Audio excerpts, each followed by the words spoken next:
Вот меры безопасности при коронавирусе в храме. Как вот объединить, я всегда думаю, когда сама там присутствовала, как вот соединить людей, которые считают, что в храме заразиться нельзя, и тех людей, которые все-таки предпочитают не искушать Господа и хотят поберечься. Вот как добиться, вот я не знаю, честно говоря, сколько я не говорю об этом, тем не менее люди просто упорные, не хотят это, видно, слышать или пренебрегают.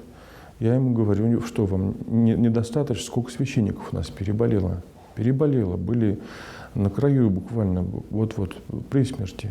Вам недостаточно нашего владыки Варнавы, который от вас, между прочим, заразился. Ведь он же не был больше нигде.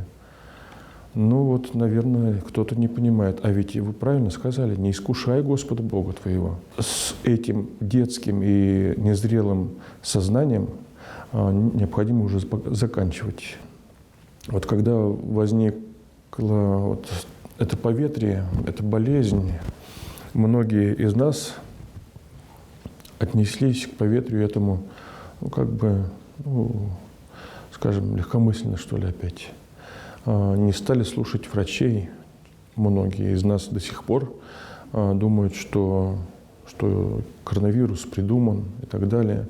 Мне до сих пор говорят, что от коронавируса не умирают. Да, может быть, не умирают, но умирают от последствий, от осложнений, от того, что от осложнений, которые вызвал коронавирус, умирают, от этого легче не становится. Какая разница, от коронавируса человек умер или же от осложнений?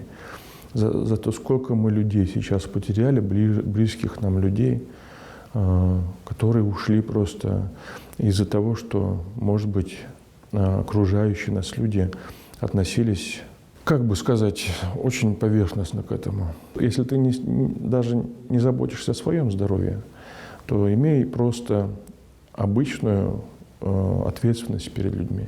Будь ответственным, будь серьезным.